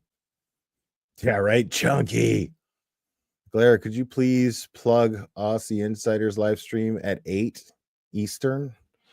Sure. Aussie Insiders going live at 8. But most importantly, because I am going to wrap this up very soon. So, but most importantly, I am wrapping this up very soon because at 7, I will be on Nurse Kim's, and there's going to be a bunch of us on there, and we're going to be discussing our pets. It's going to be wonderful. So make sure to head over there and call it a Glare raid in the chat. I'm a big swinger caper. So stupid. Stupidest shit in the world. I guess it's just hard for me to imagine, like, just they're all so fucking unattractive. You know what I mean? Like, I can't imagine being married to one and then fantasizing about another, like any one of them being better than their own wife, like that's it's so bizarre. Like, I can't imagine one dude that's married to one of those women and being like, oh, this other one's more attractive than my wife. Because I mean, they're all fucking the most unattractive people I've ever seen in my fucking life. Like, I don't understand. Like, you could tell by the way that Higgins dances that he can't fuck, and by the way that he, just presents himself. You can just tell. You can tell none of these people have any soul at all. Like, I don't know. Maybe I just can't relate to them, and maybe they all just want to fuck each other. I don't fucking know. I don't know. Like, it's a whole thing, dude. Bro, like, Richie, you're not wrong, homie. Like, you are not wrong. Like, I'm not sure that dude has ever seen a vagina up close since birth. I feel like when he exited the birth canal the day he was born, that once he shot out of there, he kept running. Never looked back at another vagina ever again. That's what I think happened with Brian Higgins. Wait, it's not working. Hold on. Oh, yeah. Okay. That's my fault. Okay, try to call in now. I'll have time for like one call now because I'm stupid. Here we go. Call from. You're on. Who am I speaking with? Merry Christmas, Will. It's Clemens Blinkers. Oh, Merry Christmas, Plevens Blinkers. How you doing? Doing fantastic. How are you? Good. You've made my daughter's Christmas by not wearing a hat tonight. Oh, really? Okay. Awkward. So also we're looking for something impulsive to do. Oh. Come on, man. Looking for something impulsive to do. She either wants to get a puppy or lip fillers. What are your ideas? Go. Lip fillers. Most definitely. Mutilate yourself before you adopt an animal that needs a home. It's much more viable. Absolutely. Well, we have a lot of pets. So, but neither one of those are options. So we're looking for something else. Okay. Yeah. Get a tattoo on your face. Yeah, that's exactly what she just said before I called you. There we go. All right, tattoo on the face it is. Tattoo on the face. I'm glad I could help. Merry Christmas. Merry Christmas. Bye-bye. Bye-bye. Boink, boink. Boink, boink. Hello? You're on. Who am I speaking with? Hi, Will. It's Elizabeth. How are you? Hi, Elizabeth. I'm doing great. How are you? I'm good. It's so funny because I can't believe I even got through, but I'm like, no wonder his phones aren't working. but I was watching you on my phone, my cell phone, and I hung it up so I could call on. My parents still have a landline, and I forgot how to use it. I had the number in, but I didn't know how to hit send on a regular old phone that we grew up with, the cordless phone. I'm like, oh God, it's either that or the weed. I don't know which one. Yeah, no, and that's what's funny is I'm absolutely sober 100%. Like I have no marijuana in my system right now at all. I mean, if I took a fucking piss test, I'd fail, but I'm saying like like my gummy wore off at the gym at the gym hours ago. Yeah, I don't do it a whole lot. Like I stay in Norfolk County. I live in I'm in between Canton and Dedham, basically, right smack dab in the middle. And then I go to South Carolina, so I'm near a lot. It stinks because it seems like anytime, like wherever you were there, I was in South Carolina, and the whole time Karen Reed trial, I was in South Carolina because my son was deployed, so I was staying with the kids and my daughter-in-law. So I've been missing so much, and I live literally 12 minutes from Dedham Courthouse. So, but you know what? I wanted to just say, I know people want to talk, and you have to get to Nurse Kim, but I think originally they were just going to pretend like he got hit by the plow. And then other things fell in, and they probably just all said, well, we're not going to get questioned. Nothing's going to happen anyway. So no one would care about lying. But then it just kept going too far, and they realized, well, Karen, you know what? This girl, we picked the wrong girl. Do you think? Kind of? Sure. No, yeah. I mean, I think just to piggyback off that, I mean, I agree with you. I think there's a little more to it. What I think is the more to it is that Karen Reed, in her panic, asked, rhetorically, "Oh my God, did I hit him? Did I hit him?" Right, and then it fell into place from there. So it fell into place for Jen McCabe. She saw opportunity and then explained this to the Alberts and was like, yeah, she thinks that she hit him, so she'll just take a guilty plea, and that's it. Nobody will ask any questions. Right, absolutely. And like, I know people from Canton, and I had cousins in Canton, and so Canton's had a little reputation. Not that a lot of the little towns around here haven't, but sure. Like where I grew up, like the most the cops would do was take your beers or your weed when we were young. You know what I mean? Like they didn't, they weren't corrupt. Right. You know what I'm saying? Right. To that extent, when we all know Canton's like that, always. You just knew Canton, was the place where things could happen. And like I know people that went to school with Brian Al that actually family member. So there's been stories about them, and this particular family member worked in a judicial system. So when this happened, I didn't know of this before. I didn't know of his name beforehand, so to speak. But after, it was like, oh, wow.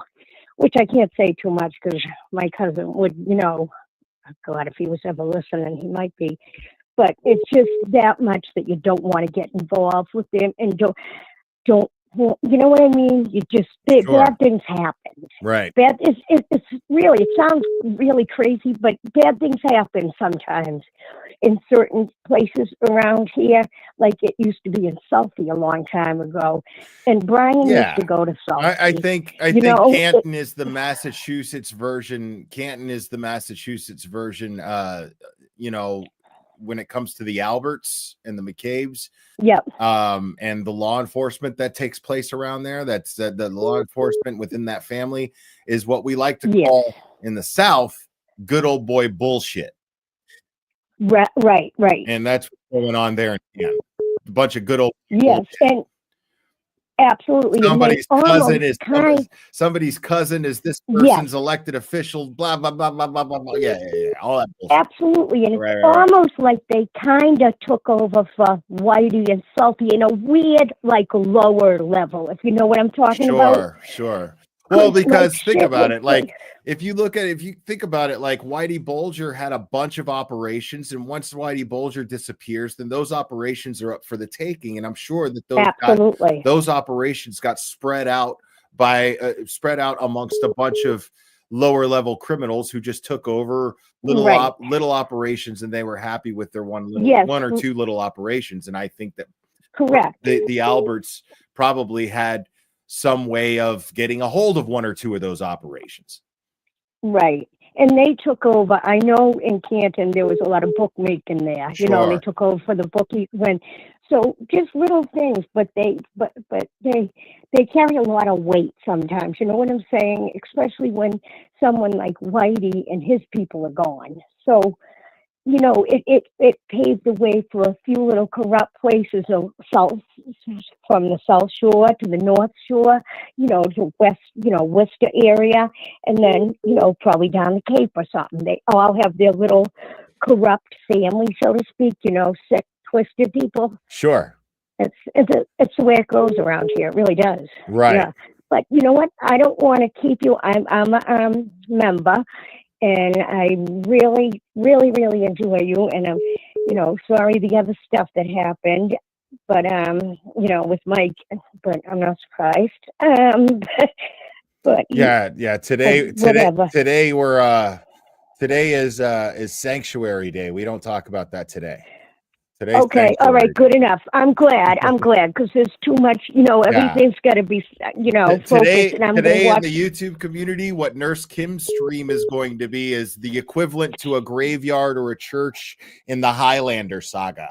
It is holy ground, and therefore we can't cut each other's heads off on holy ground. That's the one rule. Good. You know what? Right. It's the time of Christ's time of year, so no one should be cutting anyone's head off. 100%. You're absolutely right. You are All right. right. Well, hey, you're an awesome kid. You know, I'm probably old enough to be your mom. I just turned 60, but you know what?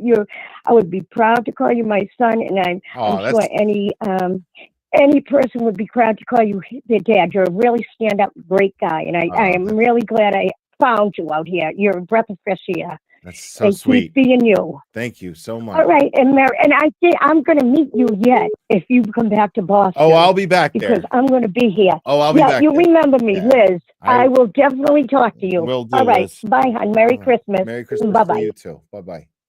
Bye-bye, hon. All right. Yeah, make sure, guys, to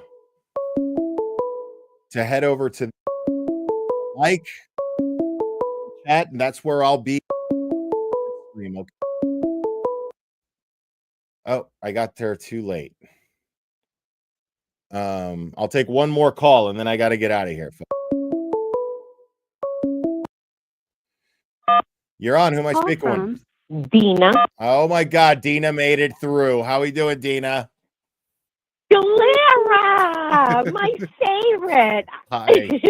I'm awesome. I left you alone the other night because I know other people want to call in, and I do have to share you. I don't like to, but I do. Oh, well, you know, there's plenty of me to go around, Dina. Don't be greedy. Well, you are a tall drink of water, so. So they tell I just came back.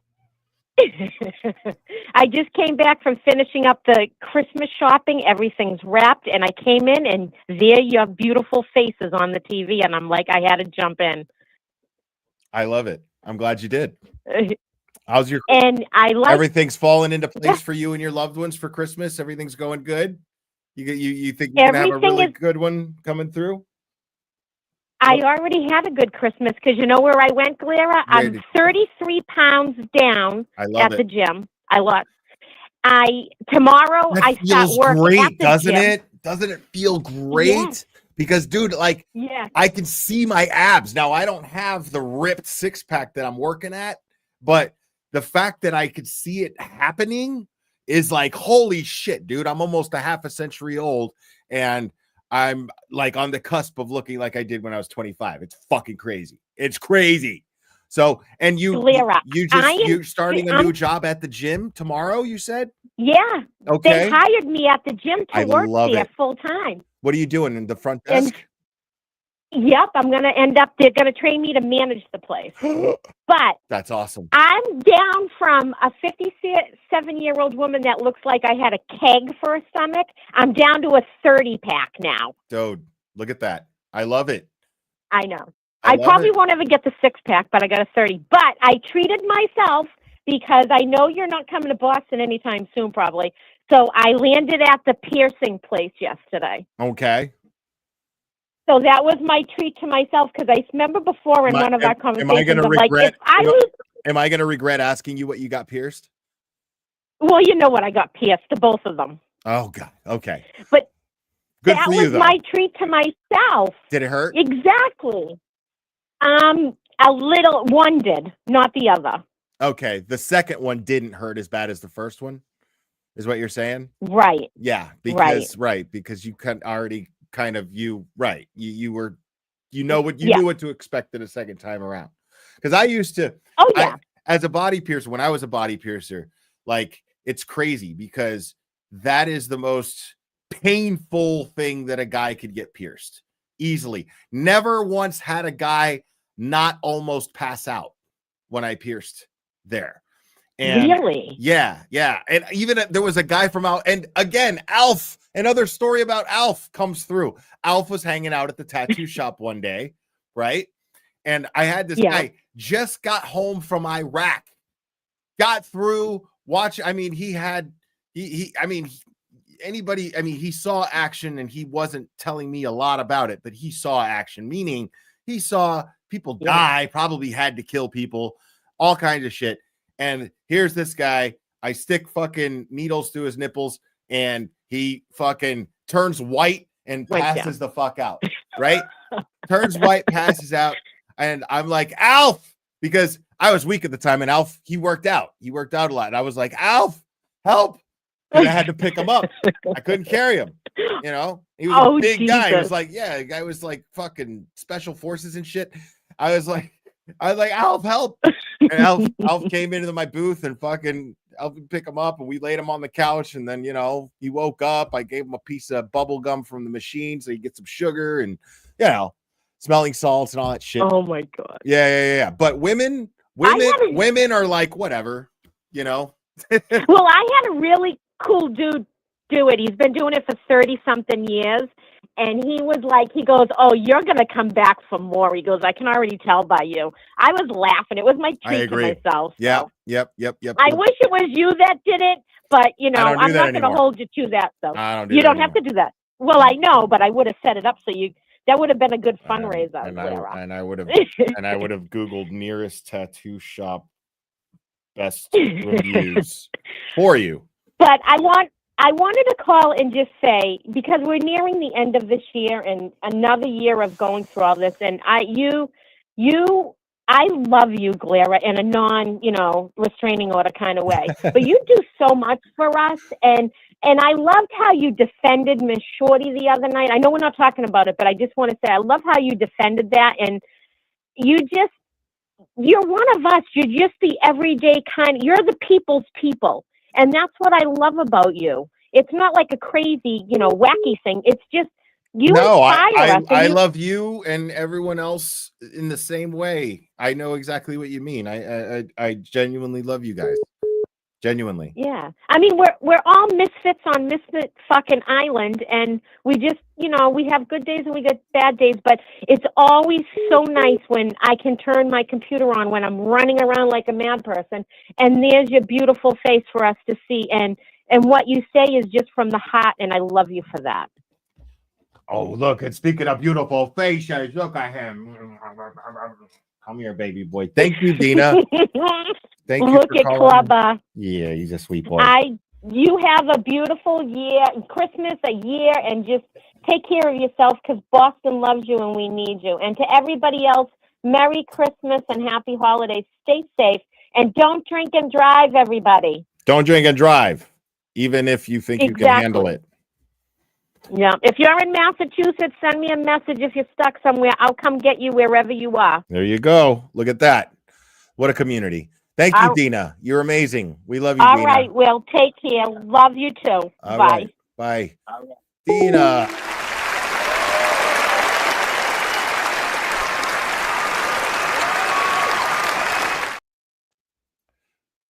All right, folks.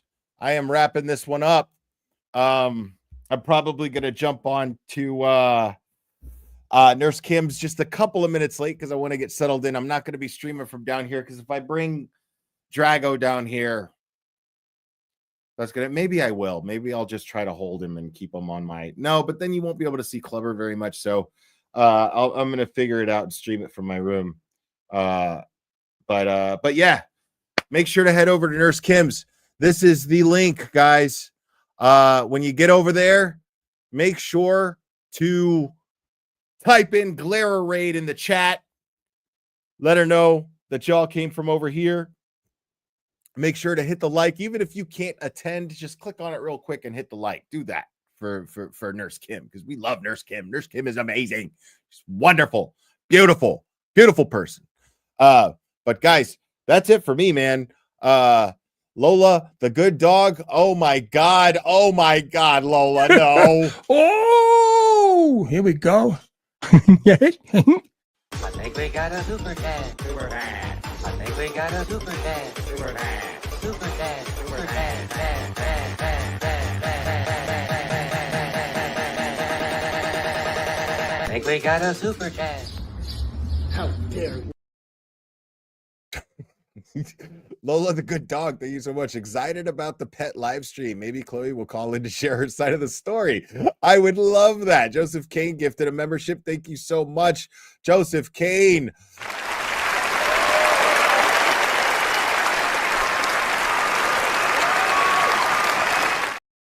All right, folks. That's it for me. Thank you, guys. I love you guys, man. Please hit the like on your way out. It would really, really help me out. And make sure to subscribe if you're not subscribed already. I could use them. And Joseph K gifted another membership. Thank you, buddy. Guys, I'm out of here. I love you guys very much. And we will do this again very soon, my friends.